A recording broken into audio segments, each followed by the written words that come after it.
So, you know, Tisha walks up. It's already dark. Destiny mentions that she's late.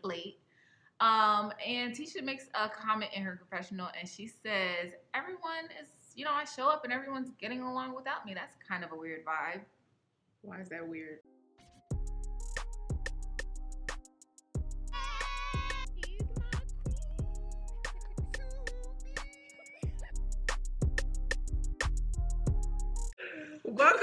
Welcome. If this is your first time watching, welcome back. If you're watching us again, I hope you are. I am Sugar. This is Spice.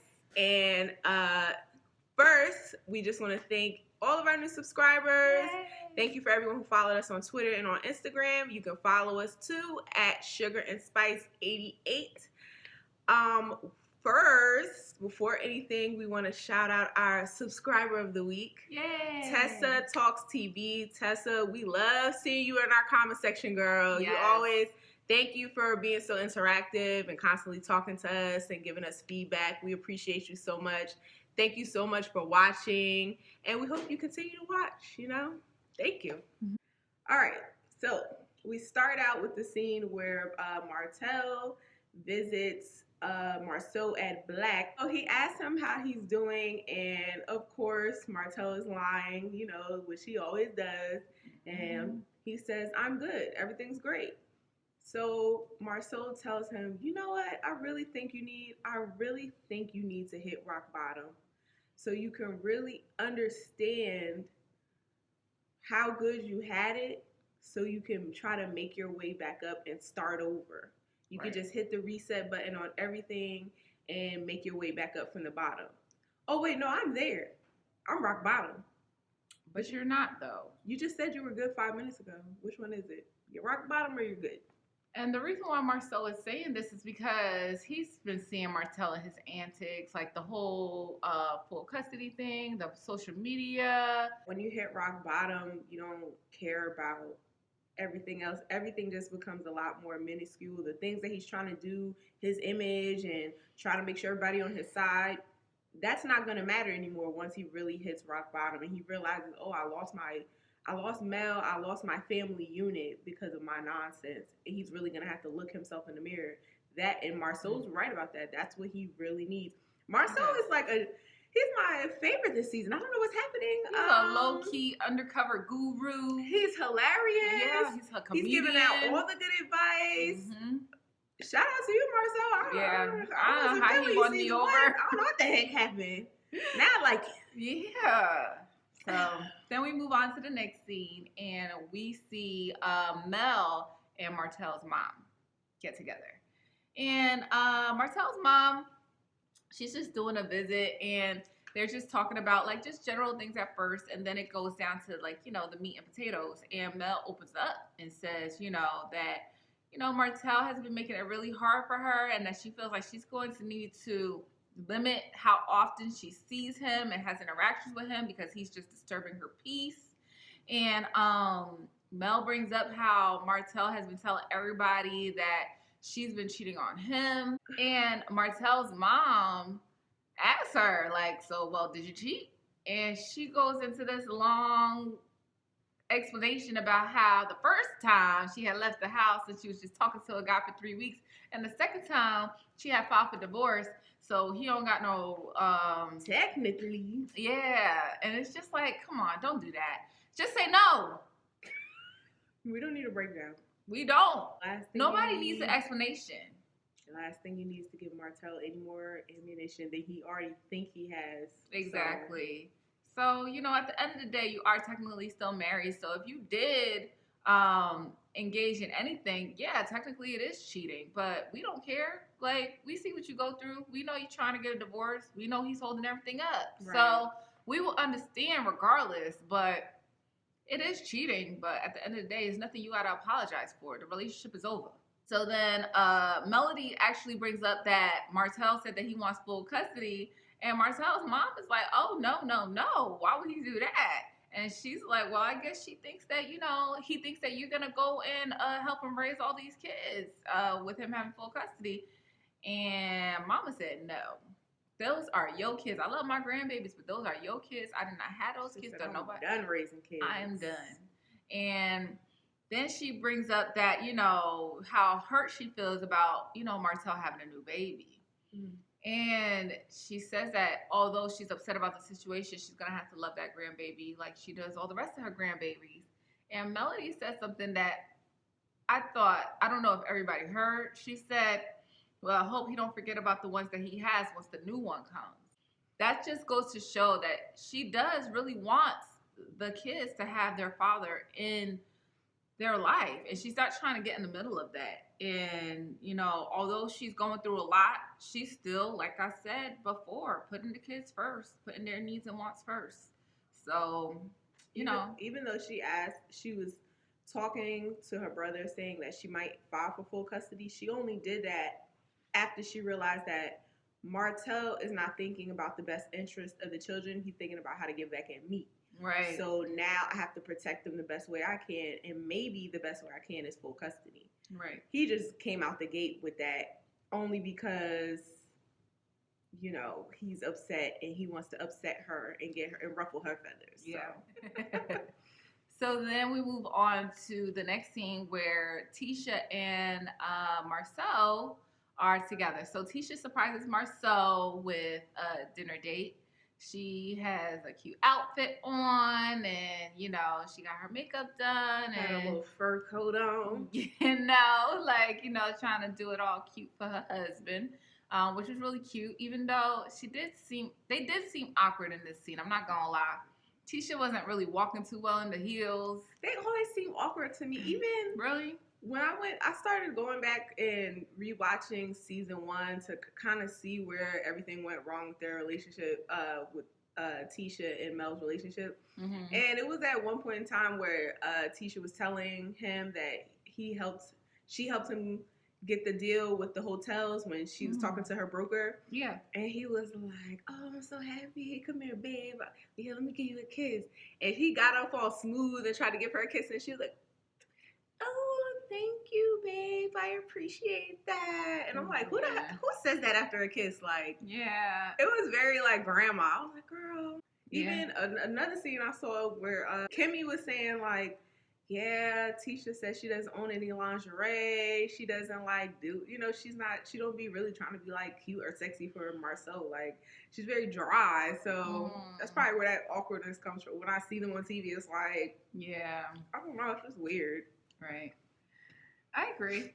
So then we go outside, and there's a cute little bubble where they have a table set up for them to have dinner. And then from there, they sit down and they're talking. So Tisha brings up that, you know, she appreciates him, she loves him, the whole nine, and brings up the girls' trip as well. So when she brings up the girls' trip, she does make a point to mention that she has some reservations. She's not sure she wants to go. Even though Melody did pull her to the side and tell her, like, you know, I don't have any negativity towards you. I'm on a whole positive vibe wave, and, you know, I don't want no problems. So Marcel gives really, really good advice, and he tells her, you know, just see where it's going, you know, just always have your guard up, but just, you know, make sure that you're positive as well. So from that point, Marcel brings up that he appreciates everything that Tisha did for him, and he brings up that he got the money. Tisha don't got to worry about the money. And he's backtracking to season 1 Marcel again here. She's allowed to feel like she could do more than one thing than just be a mom. And when the kids grow up, what's she going to have? And also, she brought up another good point. If something happens to you, then also what's she going to have? She needs to do this for more than just self-fulfillment. She needs to do this because it's the smart thing to do. Right. It's just, Marcel. Yeah. I don't know why. It's funny that when she did bring him that deal with the hotel, he was like, you know, babe, I think you're right. You should do more. Yeah, I want my wife to be happy. I want her to have her passion, da-da-da. And now all of a sudden, like you say, he's backtracking. Mm-hmm. You know, you should just stay in the house. I don't know if he got a taste of what it's like being home with the kids more. He's like, oh, forget that. You bring your behind home. I don't know if that will happen, but either way, that's not right. No. You're making her feel trapped in a box. And now that's going to cause another problem in the marriage. We kind of end that scene with Marcel saying that, you know, all the energy that Tisha puts into Mel and her's relationship, she needs to save some of that energy for her and her family. And that just goes to show me that the wounds are deep. Like, Tisha is really, really hurt with everything that has transpired between her and Mel's relationship. So now we switch scenes to Martell and Mel meeting up to exchange the kids. Yeah. So of course they exchange the kids, get the kids in the car. Mel's like, "All right, now let me get on up out of here." Hold on. I gotta talk to you real quick. Oh God, he just can't let her go. Can't let her have peace. Man, he just can't. Nope. So she's like, "What? What do you want, boy? What do we need to talk about?" Mm-hmm. Yeah, we need to talk about the kids, and we need to talk about this. No, you don't. You just can't let her go. But anyway, so they're talking about the whole full custody situation. He's saying, "Oh, I only filed for full custody because I didn't want you to move the kids." And I feel like that's a bunch of bull, because if you were worried about that, y'all could have either having a conversation about it, or you could have filed for a joint custody. But you went for the full because you wanted to piss her off. Right. Let's be real about that. That's why you went for full. So, but anyway, so then he says, "Oh, they just don't want to stay with me. They want to stay with you and Troy because, you know, they're spoiled over there. All they do is get spoiled. They just have fun and just live their best lives over there. And I make them do chores and handle responsibility." And Mel said, "Yeah, because I let them be kids. And, you know, I handle what needs to be done." And I even think that's a little, well, I'm getting ahead of myself, but I was just going to, matter of fact, I think that's funny that he's just saying how, oh, the kids love it over there. They're just living their best lives, because he recently came out and said that, oh, Troy is abusive towards his kids. He calls his kids names, calls them retarded, hits them, and things like that. So, yeah, but anywho, so Mel says that you're doing all of this because you're not fulfilled emotionally. You really feel empty inside. You don't want to admit it to yourself. But the thing is, you're not working on yourself, so nothing's going to fill you, right? Because you're so focused on everything else that does not matter. You're focused on feuding with me for no reason. You're focused on a side chick. You're focused on all this other stuff that does not matter. And you're just going to be empty inside no matter what you do. Full custody or not, you're still going to be empty inside. And that's exactly what it is. It's never, ever thought she would walk away. And now that she has, you're left with yourself. And you don't even like yourself. So what the heck you're going to do now? Yep. It's a mess. It is. So then Mel gets pissed off, and she's like, "You know what? I'm done with this conversation. Have a good day, and congratulations. Speaking of kids, congratulations. I heard you got a boy on the way." And makes her exit.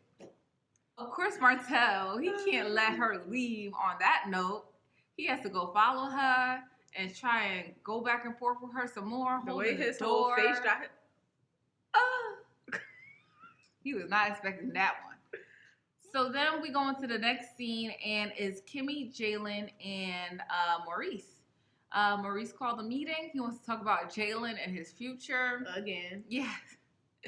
Maurice feels that Jalen is getting trapped in the 9-to-5 kind of cycle. He wants him to have more for himself. He wants him to be an entrepreneur. So from that point, Jalen just gets real honest. He tells him, like, you know, listen, I don't have a passion. You know, I'm going to try and take some real estate classes. I don't know exactly where I want to go with it. And this kind of frustrates Maurice, because for Maurice, I know he's thinking about it as like a young black man. You know, he wants to put a successful young black man out here into the world, which I understand and appreciate. But the way he's coming at Jalen is going to be counterproductive, because it's going to come to a point where Jalen is going to shut down and not really be open and communicative with you as much. Tune you out because he's so used to you saying the same thing. Yeah, so give him a chance to show you something different, and then maybe you'll see something different. Kimmy, I guess she feels the contention, and she just says, you know, I don't know why you expect him to have it all figured out. when at this point in your life, when you were his age, you didn't have it all figured out. I get where she's coming from. I didn't like that she said that to him, though, because as a stepfather, I feel like he's doing a little more than what most stepfathers would do. He's really treating him like his own son. Although it may be not the best results or what the results he's looking for, his heart is in the right place. So don't shoot him down when he's just trying to, like, you know, be positive in this boy's life. I like how he said, I want to take the best of the advice that you've given me, Maurice. I want to take the best advice that you've given me, Mom. And, you know, your world, and make Jalen's world. He's like, I'm trying to, you know, incorporate everything. I hear both of you. I'm not seeing either one of you wrong. I think you're both right. There's two different lanes. Maybe I can incorporate both of them and make my own lane. Yeah. So it's nice that he was able to kind of stick up for himself and kind of just dismiss this kind of back and forth feud that was going on between them. So finished out the conversation very nicely. So then we move on to the day retreat. So, you know, Tisha walks up. It's already dark. Destiny mentions that she's late. And Tisha makes a comment in her confessional, and she says, everyone is, you know, I show up and everyone's getting along without me. That's kind of a weird vibe. Why is that weird? So everyone's having a good time, and instead of being like, oh, good, everybody's in good spirits, you're like, this is weird. I don't know if I like this. I don't know if I trust it. Do you just want to have an issue? Or? Tisha is definitely on one. She's not coming in with positive vibes and good intentions. So that just goes to show you how the rest of this day is going to go. If you want to keep the beef going, just say that. So then they're walking to the back. Destiny prepared a really, really nice meal. And on their way to the back, Mel actually mentions that she wants to have a beautiful night wedding. And that kind of threw me off guard because she is going through a divorce. But I feel like she said that because it's been on her mind a lot. You know, everything going on with the divorce. I think she's just so rushed and ready to just run out the situation. Yeah. Even when she first had gotten a divorce lawyer, she had said something. She had an event, I forgot, Mimosas with Mel. Oh, yeah. And she said, you know, Kimmy said, oh, this spot is really beautiful. She said, oh, yeah, girl, I might have my next wedding here. And it's like, you not even divorced yet, girl. What are you talking about? I don't know if in her head she just like... In her head, she's divorced. Yeah, she's like, I'm divorced. I've been divorced 2 years. Yeah. I'm out here in these streets. Yeah. Let's get it popping. I think that she really, really put a ring on it. And then we are playing games, and Mel actually brings up how every time they are having a good time, Tisha brings them a little bit out of it because they were supposed to play the game. And Tisha's like, oh, well, yeah, now I got to get my pants. And, you know, it just, her energy, I think, is more so, it's not what she's doing or saying. It's more so Tisha's energy that Mel is talking about. She came in with weird energy. Yeah. Everybody's getting along. She's trying to, I got to go. You know, you're just making it very uncomfortable. You're not trying to come with a clear spirit and jump in with everybody else and kind of join in the fun. You're trying to make a clear divide, like, I have issues with you, Mel. Like, you're really trying to, you know, like, death glare. You're really trying to stretch it. Yeah. So, from that point, they are done playing the games, and we move over to Ima. The scene with Ima. Y'all, where did Ima come from? Where did she come from? No, seriously, I was like, what? I was like, Ima. Oh my God, what are you doing here? Oh man. Why? I didn't even know she knew Destiny. All right. I was confusion. I didn't know what was going on. I was like, didn't y'all just meet her? Why is she at every function? Destiny introduces Ima, and she says that Ima is going to be here to help facilitate some healing between the group. So from that point, Ima takes the mic and she lets us all know that she's a shaman. Frick is a shaman? I'll tell you what a shaman is. Because I looked at the definition because I was like, what the heck is that? We didn't know. I told y'all last time, I was like, she better be some kind of therapist the way they're just letting her into their lives, giving them all types of advice and all these sessions or whatever, talking to the kids. Yeah. She's a shaman. Yep. Okay, ready? Here's the definition. Mm-hmm. A shaman, a person regarded as having access to and influencing the world of good and evil spirits. Shamans perform a variety of functions depending on their respective cultures: healing, leading a sacrifice, preserving traditions by storytelling and songs, fortune telling, and acting as a psychopomp, which is a guide of souls. I don't know. I'm sorry, what? Yeah. I don't know about all that. Whose soul? What spirits? Not my spirit. Listen. So then they go kind of around the fire or the campfire, and they say like what their intentions are. And Tisha says her intentions are to move forward, and Mel says that her intention is to develop a sense of trust, within the group and within her relationships with everyone personally within the group. Kimmy says her intentions is to kind of find out where she fits in the group and to also, have peace. So next, Ima does an exercise with the group where she basically is trying to identify behaviors that you're used to, behaviors that you might have grown up with, seeing your parents do, and see how it ties into the current way you live your life now. So the first thing she says is raise your left or right hand if your mom or dad was a workaholic. And Mel raises up both her hands. And she says, until this moment right now, I never thought about the fact that, people always say that about me, that I just work, never cease, and just keep going. And I saw both of those behaviors in my mother and my father. They were both workaholics. So I guess it kind of trickled down to me, right, which is what happens often in life. You get a lot of behaviors from what you grew up seeing. So the next thing she said was aggressive behavior, aggressive speech, aggressive behavior in your parents. Raise your hand. So Tisha raises up her hand and she says, in her mother. No surprise there. Nope.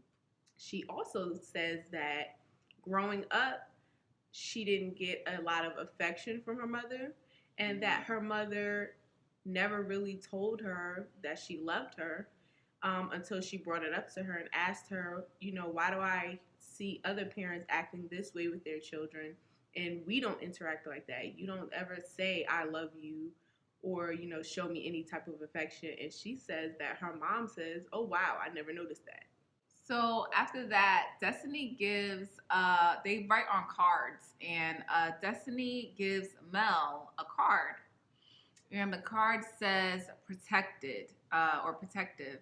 And Destiny opens up and she's in tears. She's saying how Mel has really been there for her, how, Mel has been very strong and like a strong person in her relationship and what she's been going through, and that even when she doesn't even want to confront some issues, Mel is willing to confront those issues for her, and she has been really protective over Destiny, and Destiny says that she really appreciates that.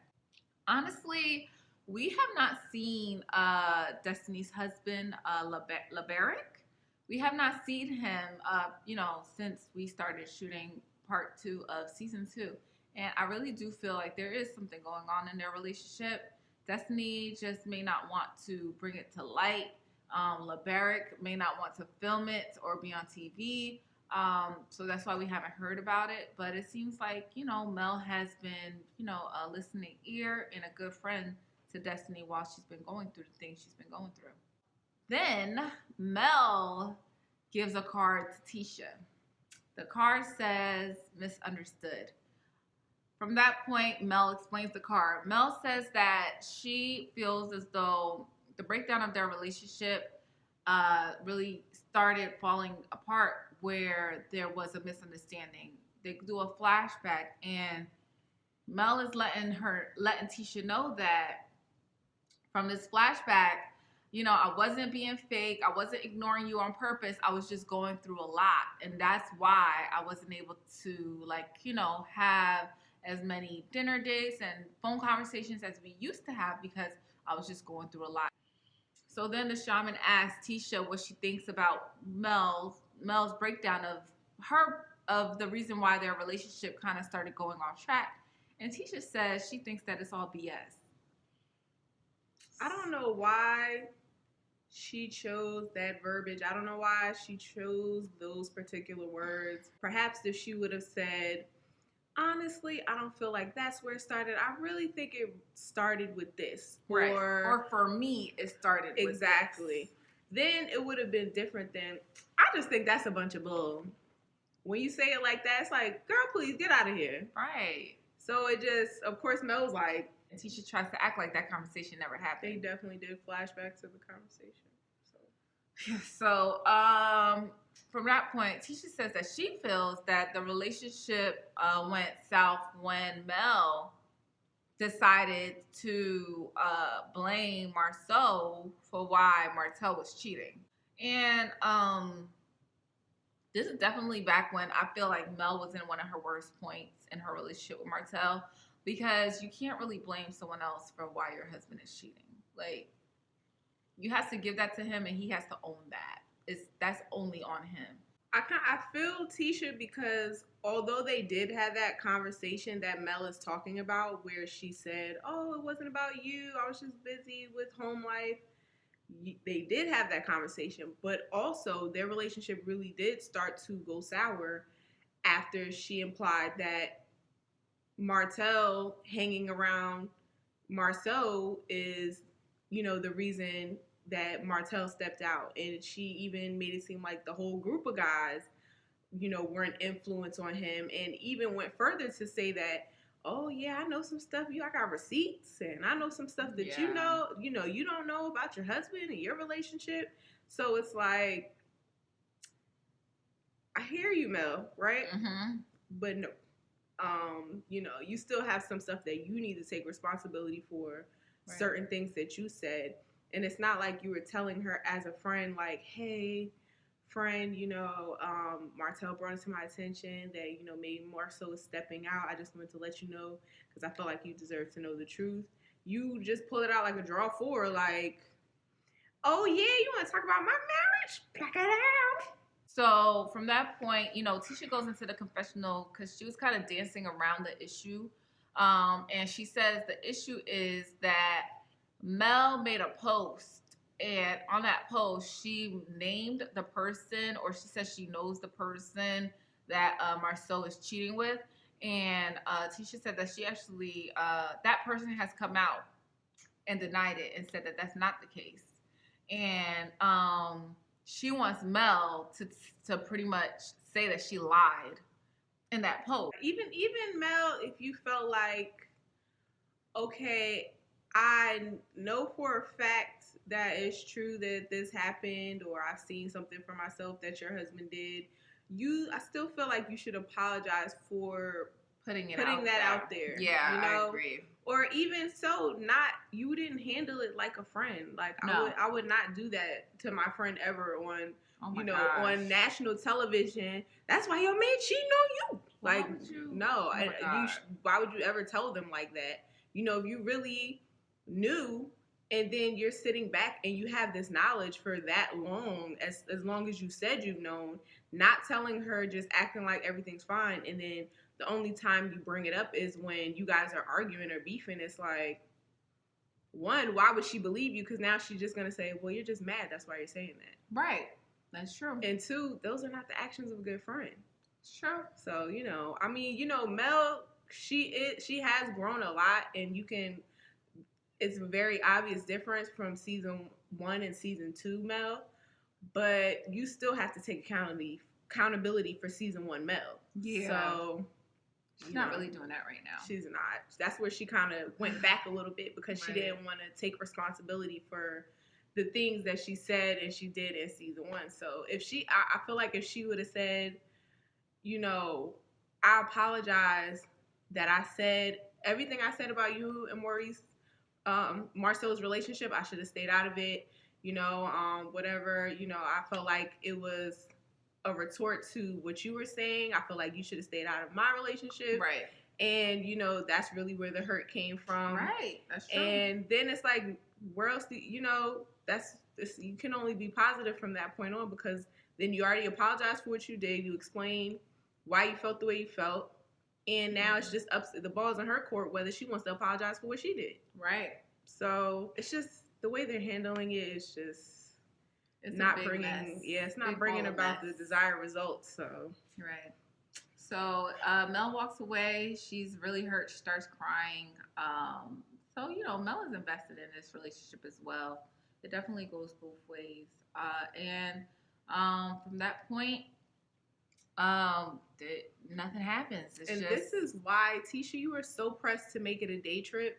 Mm-hmm. But I really feel like it should have been at least like a weekend, because even though you guys had that big blowout, maybe y'all would have got some sleep that night, woke up the next morning, and Mel could have been like, you know what, I shouldn't have said anything, right. And now I can, come to you in the morning and we could try this again. But now she out of here. So yes, thank you guys. Thank you guys for watching. If you made it this far, please continue to like, comment, and subscribe. And also make sure to follow us on Twitter and Instagram at sugarandspice88. And we hope to see you guys in the next video. Thank you. Bye. Come back again. Good morning. Good energy. Today we gon' spread good energy. Today we gon' share good energy. I go to work. Today gon' be a great day. Good Wake energy. up, thank God, drink water, meditate. Good First energy. 5 minutes will dictate your whole day. Good All energy. about that positivity and raising up your frequency. Good If you energy. negative, you will get removed immediately. Good Say energy. eat clean, alkaline, nourishing. Good What you energy. put